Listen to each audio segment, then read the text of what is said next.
Hi, everyone. Welcome to our second session of the Open Buildings Designer live series. For those of you joining us for the first time, Open Buildings Designer is Bentley's building information modeling or BIM tool for different disciplines that go into a building: architectural, structural, mechanical, plumbing, and electrical design. This live series is accompanied by a free 21-day trial of the Open Buildings Designer, or OBD as we like to call it, so that the users get a chance to try out what we show in our demos. You can download your free trial by scanning the QR code in the top right corner of the window.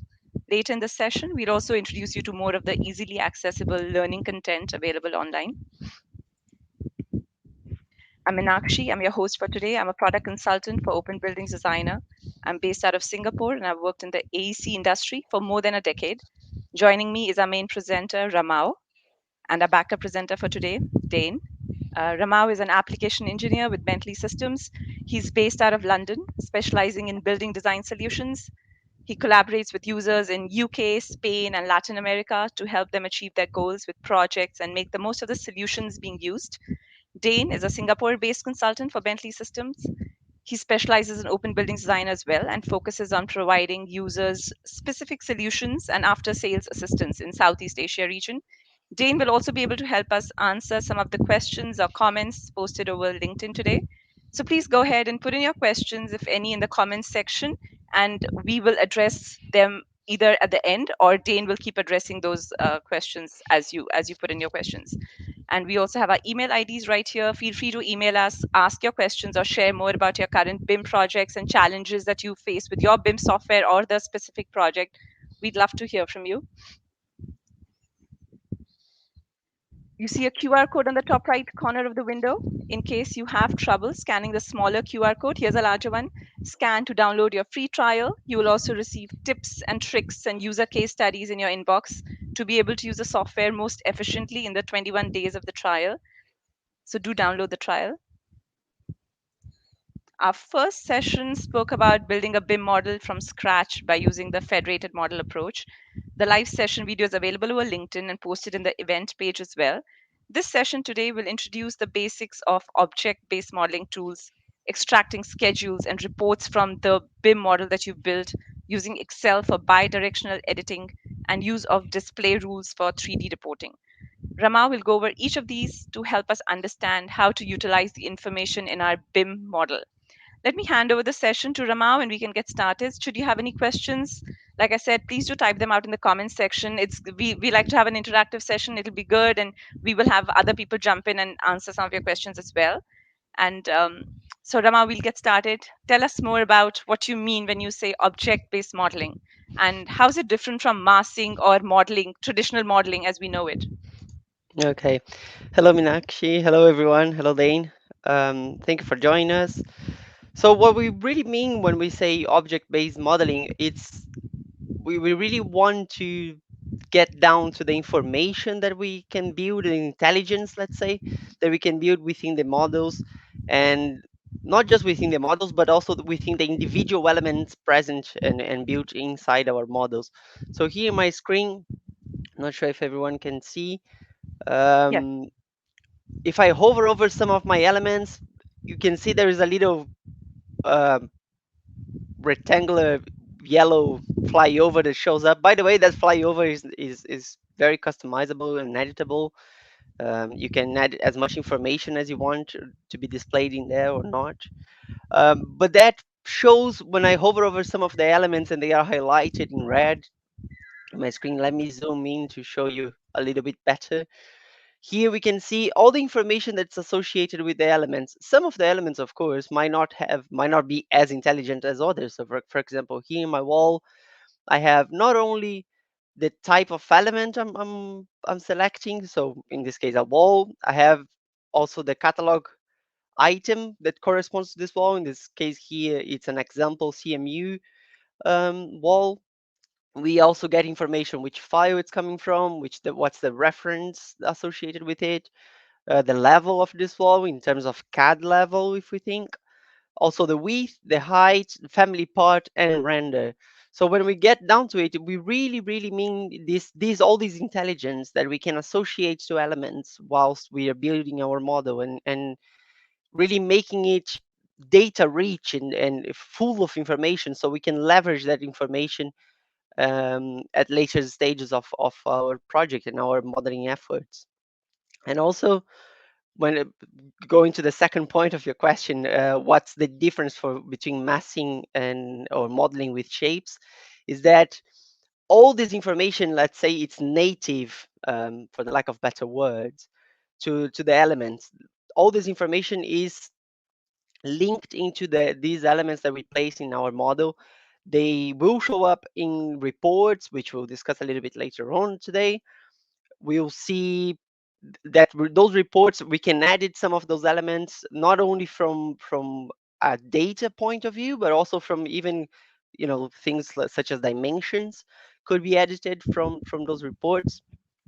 And and also the association between the elements. So for example, let's say if I want to move one of these walls, the perforation and the door associated with this wall will be moved with my wall. So the relationship between different elements within the model and within specific elements of my model is maintained. And you can't achieve that if you're just modeling with masses or even shapes. And also what drives really all this information are two systems under the hood, let's say, of open buildings, which are the family and part system and the data group system. Um, does that answer your question? Yeah, sure. So what are can you tell us more about these two systems? What are the differences between these two systems that you're mentioning? Of course. So the family. Let me start with the family and part system. So the family and part system is really what drives the graphical representation of the components in our model. So it's really the look of these elements inside our model. So here, for example, if let me zoom in a little bit more, we have a brick wall, like external brick, showing up in our model. We have some wood. I would say profiles here around the facade of our building, and these elements are driven are coordinated and powered by the family and part system, which we can also see here at the top of our screen. So we can see what's the active family and what's the specific part that comes with each individual families. We can also, let me pop this out just to show them a little bit better for people seeing us.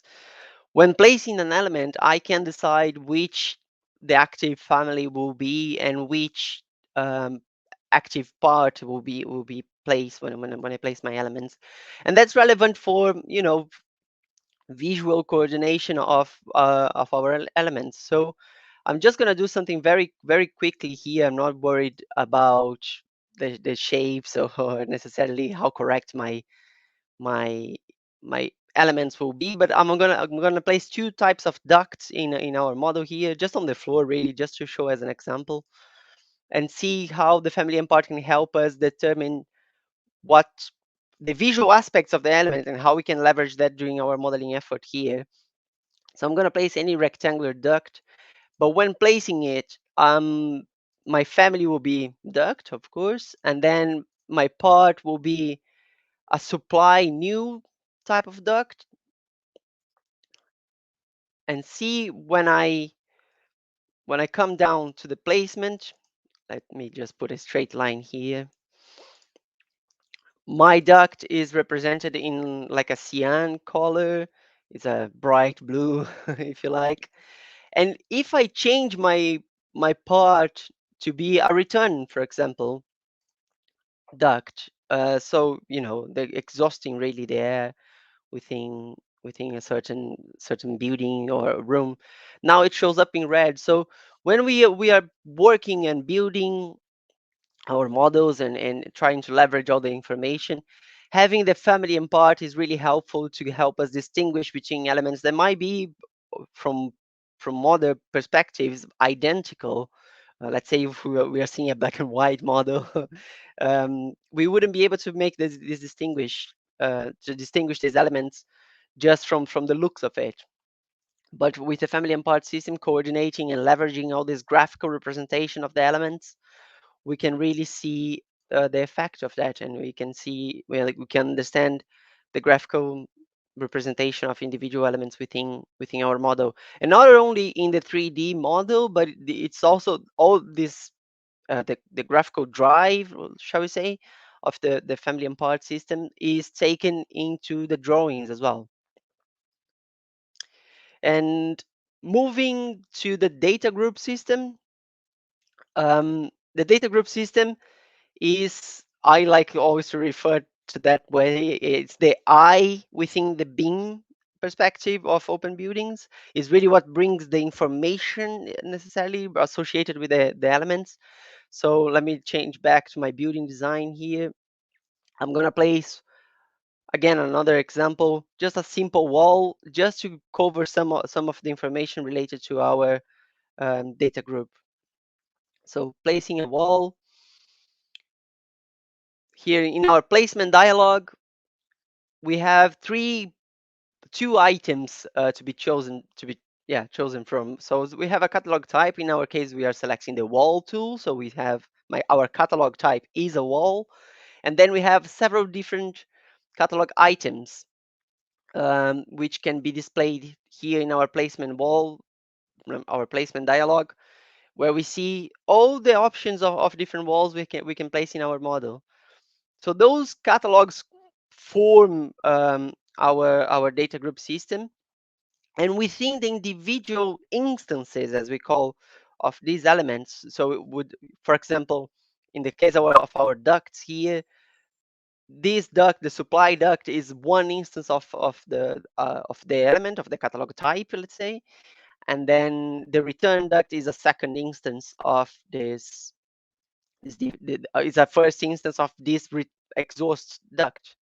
So here we have two instances. So I like to refer to the instances as one individual element placed within the model. So within these individual elements, we can associate a lot of information into it, not only from geometry, from a geometric perspective, in things such as the width, the height, but also identification elements. So, for example, let me just add something here. Webinar example as my type ID associated to my example default wall. Let's say fire resistant rating, which is always a good example. I'm gonna give it 1 hour, and I'm just gonna place my wall here in my model. And then if I come down to select this element, again I have my flyover showing me, highlighting to me my main information associated with my element.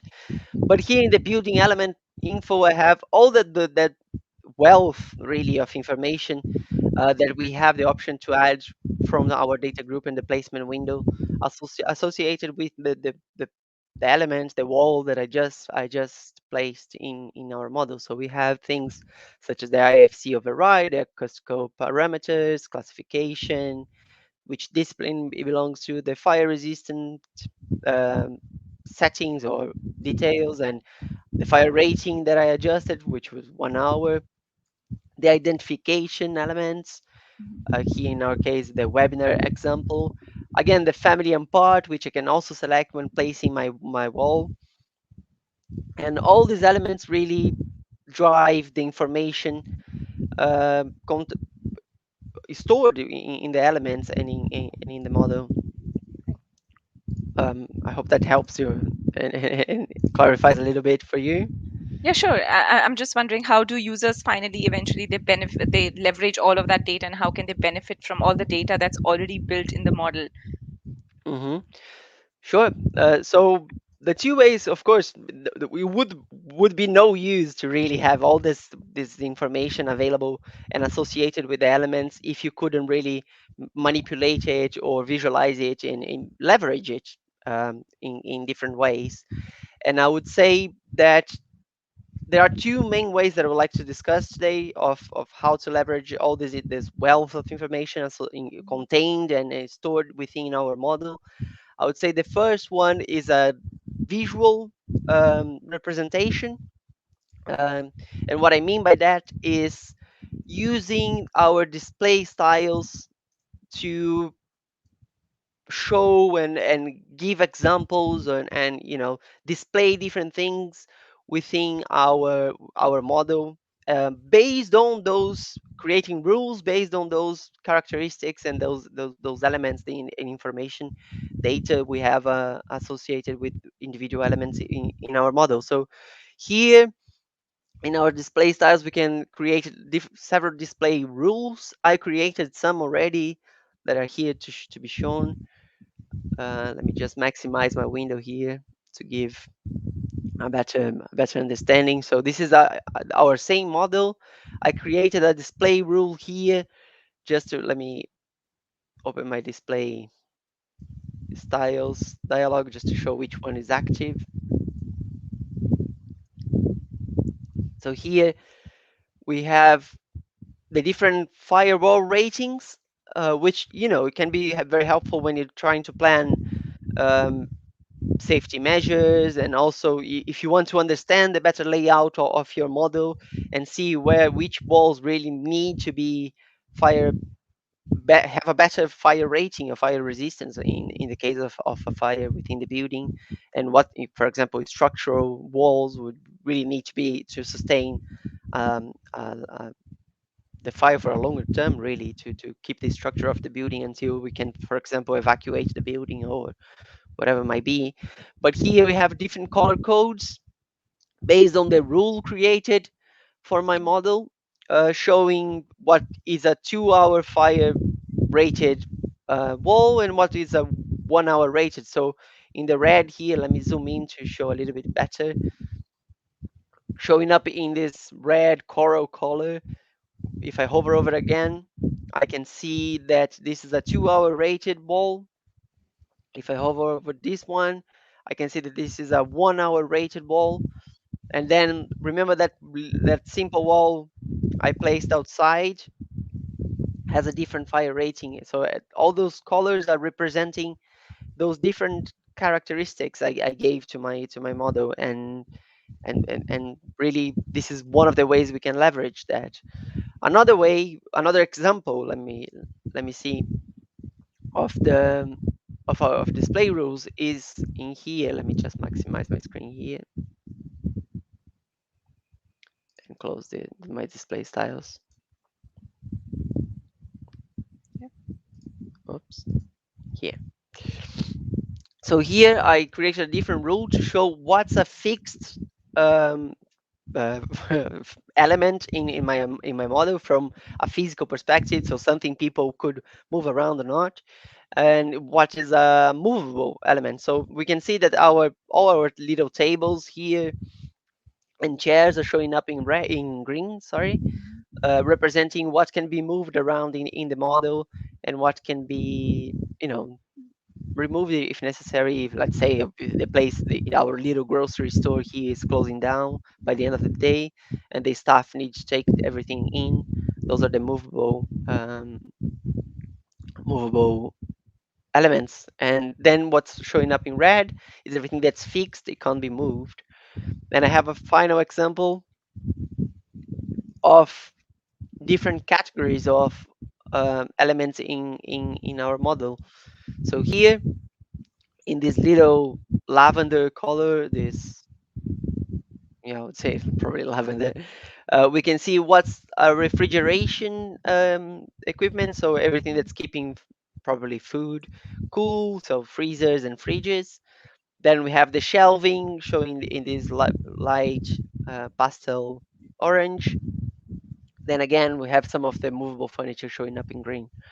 So this is one of the ways that we can represent and leverage all the wealth of information inside our models by applying display styles. Oh, that's great. And And what about? sorry, Yeah, just go let ahead. me add to that.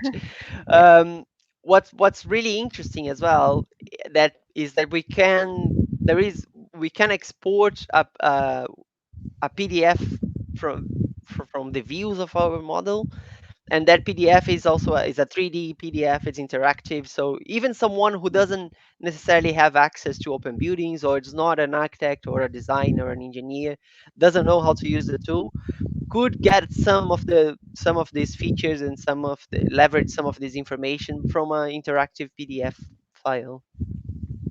Oh, Sorry, that's I very didn't want handy. to No, that's interrupt okay. you. No, that's very handy. It's good to know about the PDF part. And what about the information data that you mentioned earlier? What about that? How can we extract that data? hmm So the all the information, it's really managed in our model by, I would say, this tab here.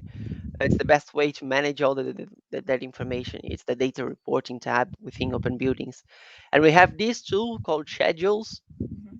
which is really lets you query your model. Let me hang on, my window open, my second screen. It gives you the possibility to leverage and manipulate and visualize as tables and reports all that information within the models in association with the data group, because we the way our catalogs, our schedules here will be organized is really is dictated by our catalog. So we have different catalog types, and then the catalog items organized in this little tree here on our left hand side. Excuse me. And from here we can really manipulate and see all that information. So for example, if I'm expanding my wall catalog type, I had just before our webinar here, I prepare a schedule for our walls. It's a very simple one, but here it shows all the used walls within our model. I can change that. I can easily remove or include some other columns and some other criteria to be shown in this individual schedule here. We can manipulate all that by filtering some elements. We can, set up the ID descriptions and organize it as a category, for the lack of better words, within our schedule. I can easily, by clicking on the individual columns, just remove them from my schedule as they are not relevant. I don't want to see sometimes, when you have, like in my case here, if you have empty columns, you don't necessarily want to keep them in your model, in your schedule, sorry.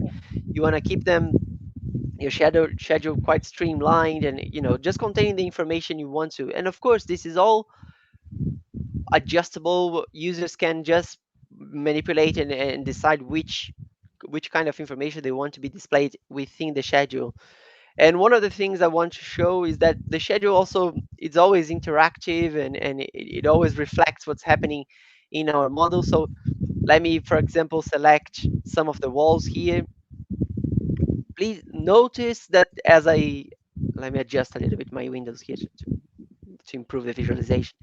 As I click on on this different elements in my schedules, those elements are highlighted in my model.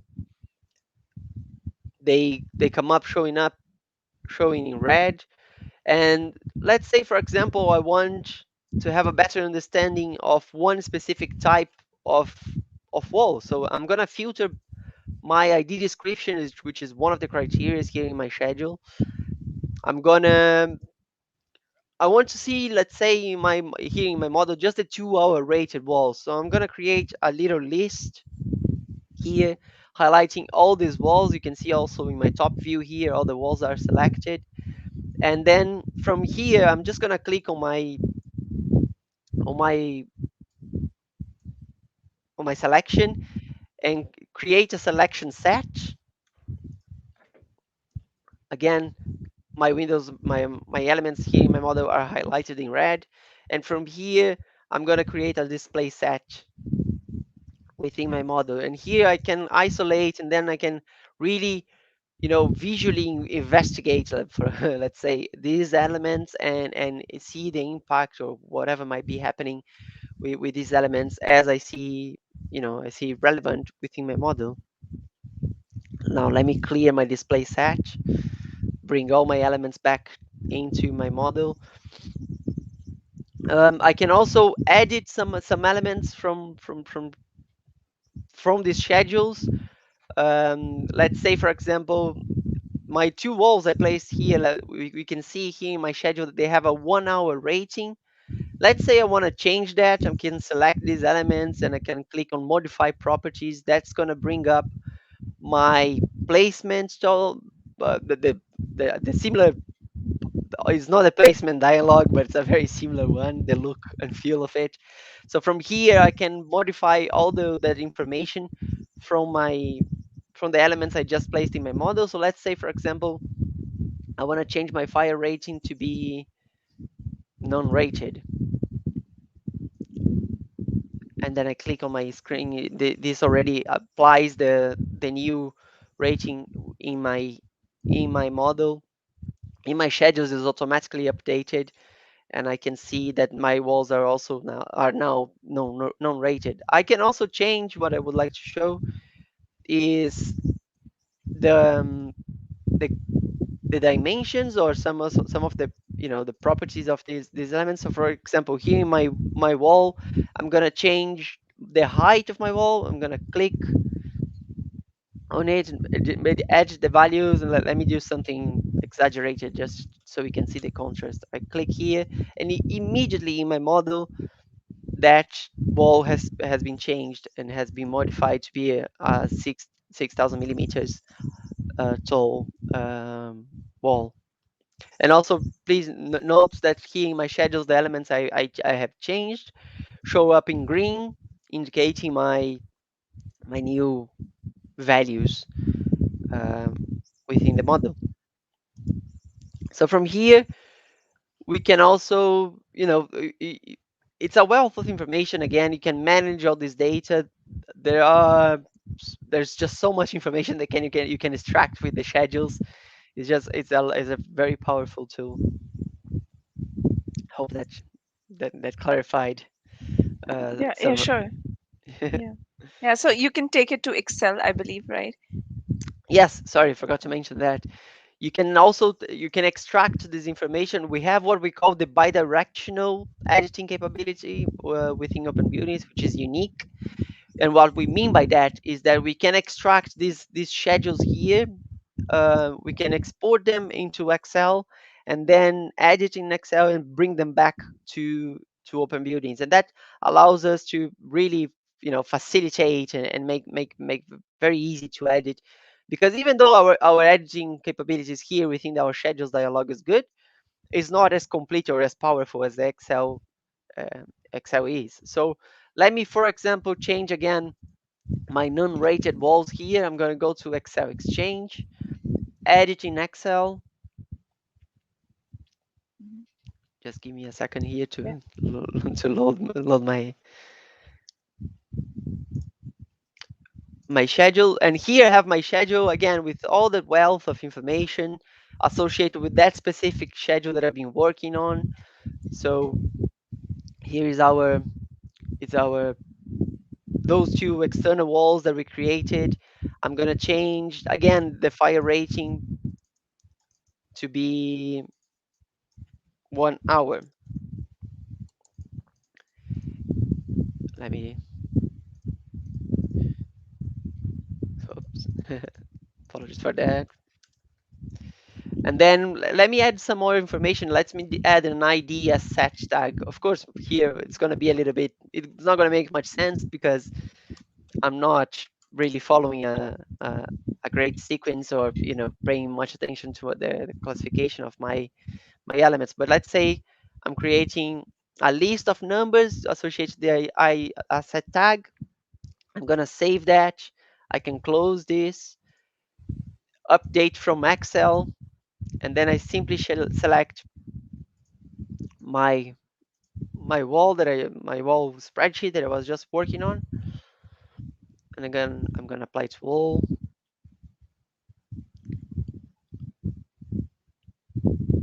And this is processing. We can see here at the bottom of my screen. Then I get a little notification showing the changes as I did in Excel. And from here we have, let me just give me 1 second. It's loading the new information. And if I just scroll to the right here, I have my asset tag information that I just changed, all available here. And those two walls that I have changed to a 1 hour rating. Let's see the effect of that in combination with our display style. Let's see if that has changed according to our display style rule. So the 1 hour is showing up in green. Let me change that again to 2 hour.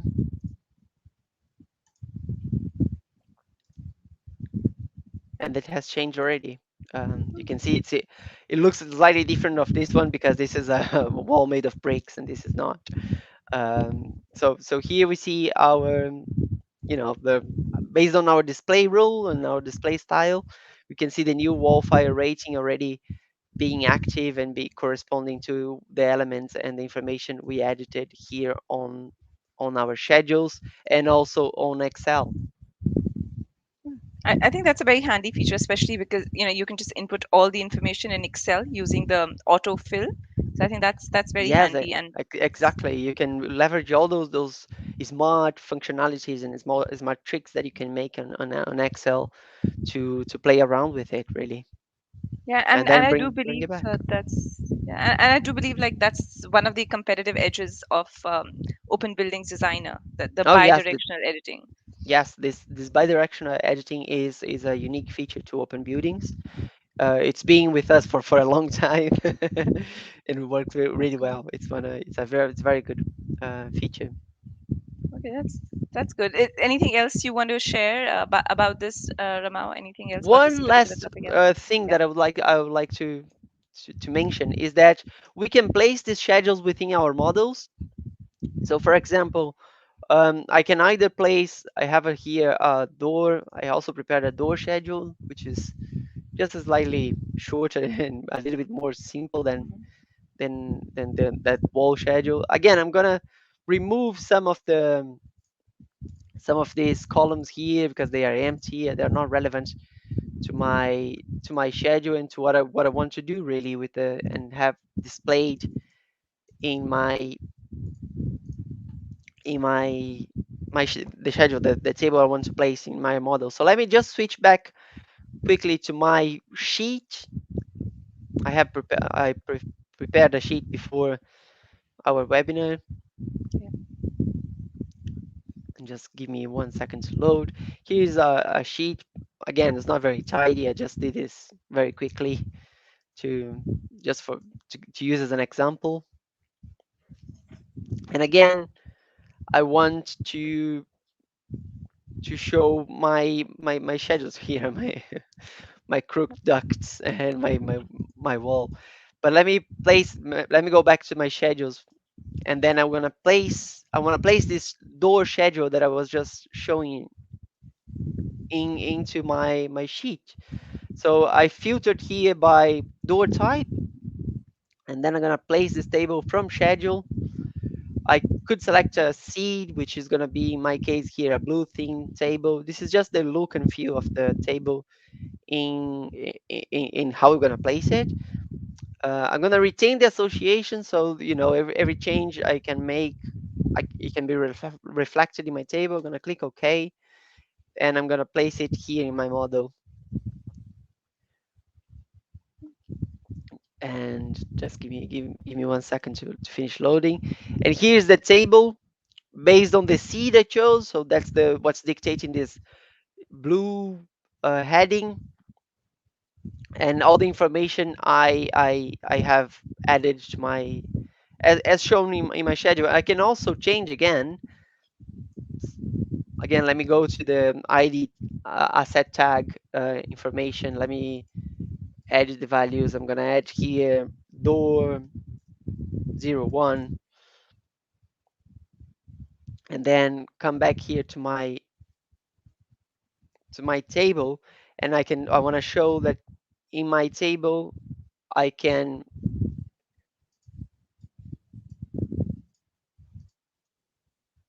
I just having trouble selecting it. I just want to show how to we can update our table Mhm. from Excel from the schedule. Sorry, my I'm having some trouble with my mouse. I apologize for that. I can also edit the look and feel here since I'm here. I can edit the Oh, the distribution of rows in my model and the columns and how they look.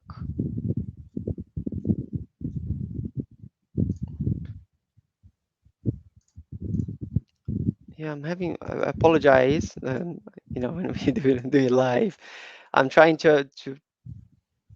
having some trouble clicking on my table.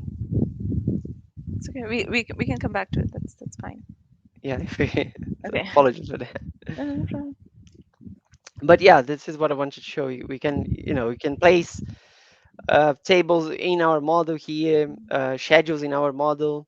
We can export these schedules into Excel, and then leverage all that information, synchronize that information back and forward, and really make the most of it really, because that's the whole point of using a beam tool. It's to leverage all that information associated with the model, to make sure you can manipulate, edit, and work with that information as needed and as you see fit for your project, your models.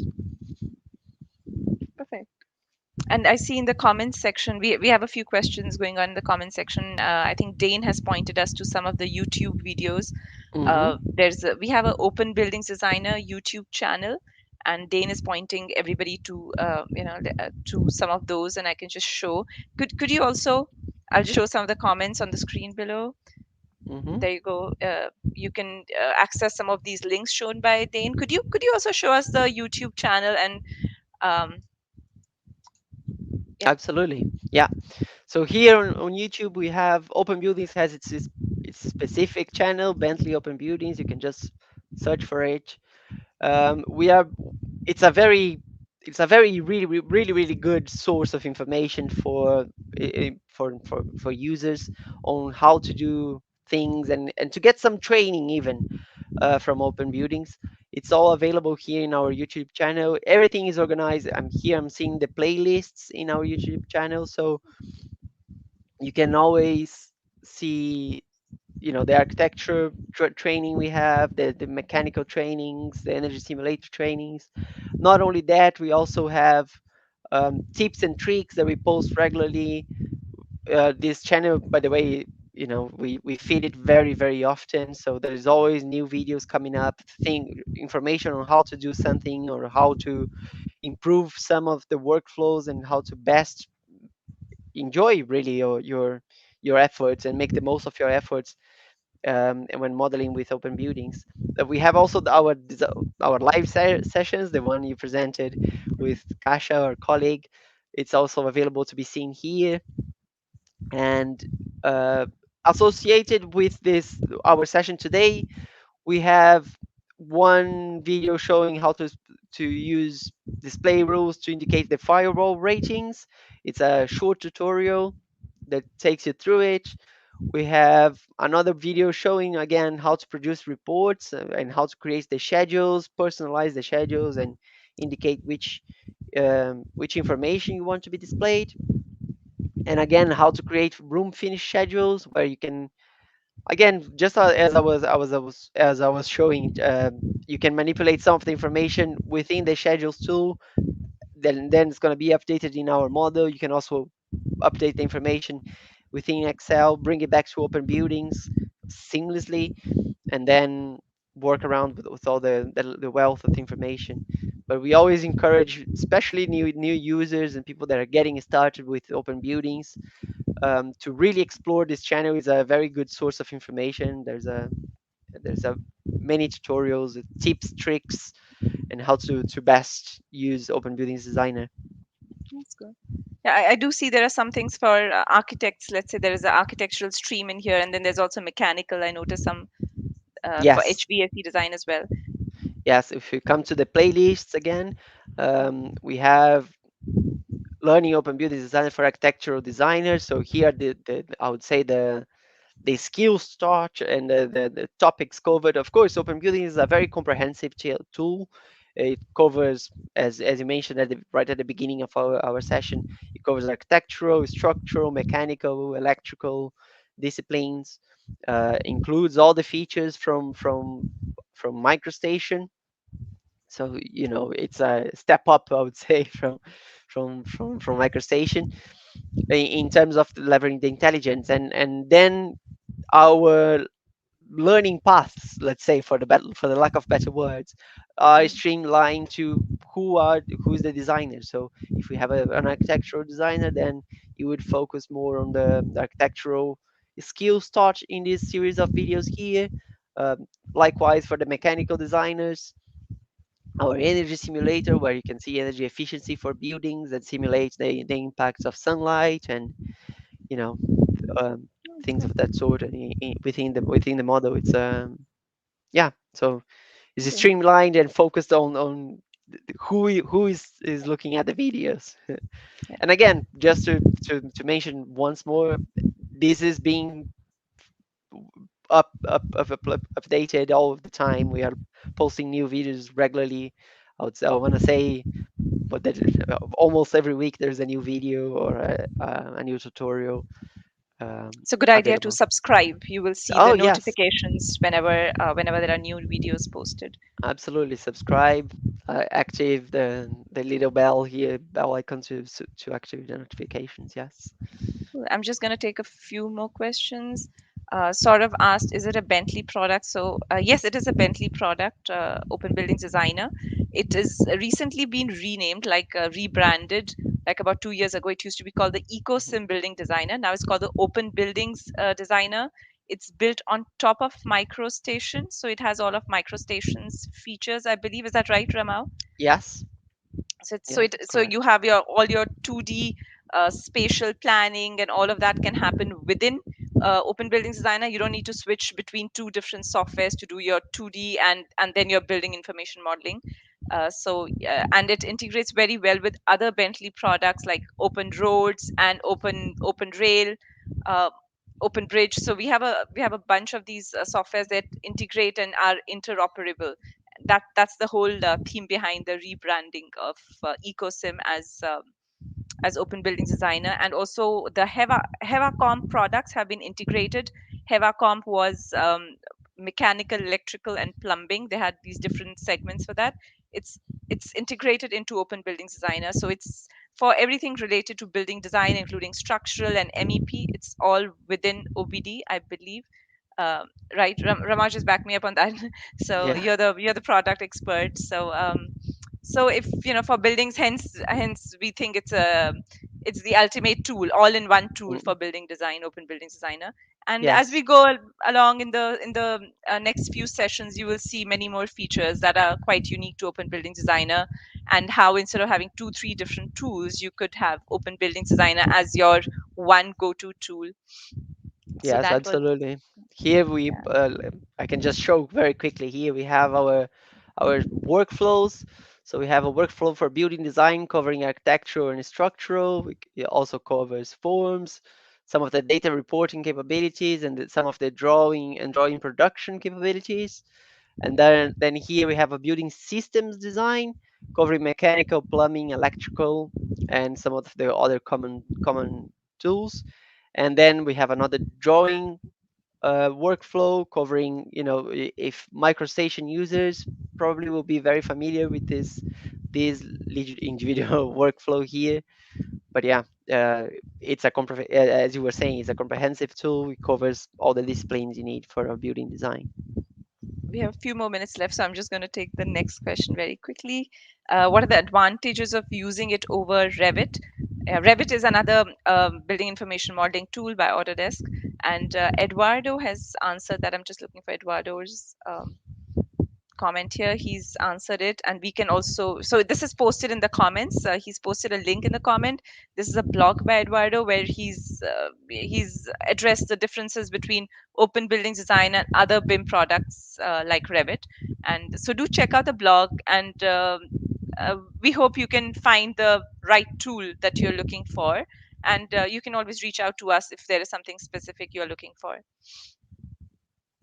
So yeah, I think we covered most of the, and sorry about that if your screen has been blurry throughout. It could be the broadband on your end, on our end, on Yeah. in London where Ramau is sitting. So sorry about that if it's been blurry. And I hope the YouTube recording that we will upload will not be blurry. And if it will, too bad if it's blurry. We will always redirect you to the other videos that are posted. This is live. We're trying to leverage the LinkedIn Live as much as possible. So sorry about that. And so let me go back to my screen. So these are some of the available learning content. Like Rama mentioned, we have a YouTube channel dedicated to Open Buildings Designer, and if you're whichever stream you are, you will be able to find playlists that are helpful, and we are happy to address any topics that are not there. We are happy to address that. We also have webinars. We can also post these links in our LinkedIn event page. We have webinars that are more topic specific. For example, we've had one on station design using Open Buildings Design and another software Legion. Then we have had something specifically for water reclamation plans. So these are more diving deeper into the specific topics. That's the webinars. And then you have Open Buildings YouTube channel, which is more on self-learning content. Um, that's us. Feel free to email any of us anytime. We are happy to hear back from you and answer your questions. Ramau and Dane will be able to answer the technical questions, and I'll be happy to assist with the connecting you with the right people, or if you have any license queries, licensing queries, etc. Um, and do join us for our third session, which will be on the 1st of September. This is going to be a very interesting session. It's going to be on computational design and how you can have parametric modeling in your within your building information model. And this is again something that is very special to Open Buildings Designer, because you have building information model and you have your computational design app tool within it. It's a companion tool that comes with Open Buildings Designer, where you can quickly set up formulas to explore many design alternatives. So do join us for that, and we will post the link for the new LinkedIn event page, and you can start interacting with us over that. And that's about it. That's all we have for today. Anybody wants to add anything more? Ramau, Dane, do you have anything else to add? No, no, well, just to thank everyone for attending. I hope the session has been informative and helpful to everyone. As Meenakshi was saying, please do reach out if you have any questions, if there's anything we can help you with. And yeah, thank you very much. Do check out our links in the LinkedIn event page. We will keep it active, and we'll post all the relevant links. Thank you so much for joining us today. Thanks Ramau, thanks Dane, thanks for answering all the Thank you, questions. Meenakshi. Thanks, Dane. Thanks. Bye bye. Thank Take care. you. Bye bye. Bye bye.